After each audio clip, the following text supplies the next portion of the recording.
Congressman Mike Johnson from Louisiana. He is a member of the House Judiciary Committee. Well, looks like they got 23 minutes. You think they're going to hand over the rest of the documents?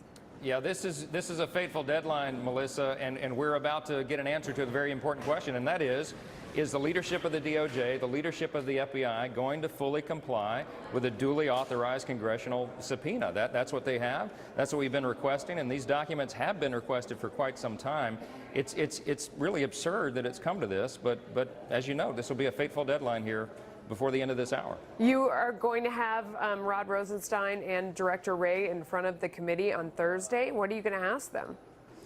There's a lot to ask. You know, we've seen a systematic level of bias here that's really unprecedented. It's made a lot of the American people question our very institutions, our entire system of justice.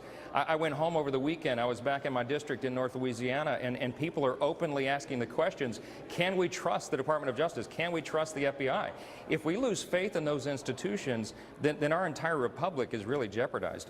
That's the real problem. And we need to ask those at the top leadership positions what they intend to do about this and how to change this going forward.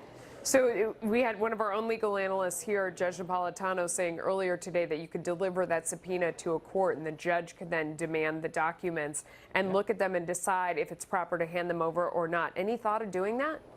Well, I'm a former attorney and a litigator. Of course, the judge could do that and hold it in camera and make those decisions. But I would argue, as a constitutional law attorney, the obligation is before the elected representatives in Congress. That's our responsibility. We have an oversight responsibility over these agencies and institutions. And it really does beg the question, is there something they're trying to hide? Why are they not coming forward with the documents? Why would we be required to go to a court to get the truth and the answers that the American people are entitled to? That's the question this afternoon. But logistically, if they are not handing them over to you and it seems like they're not, what are you going to do? I mean, how do you get them?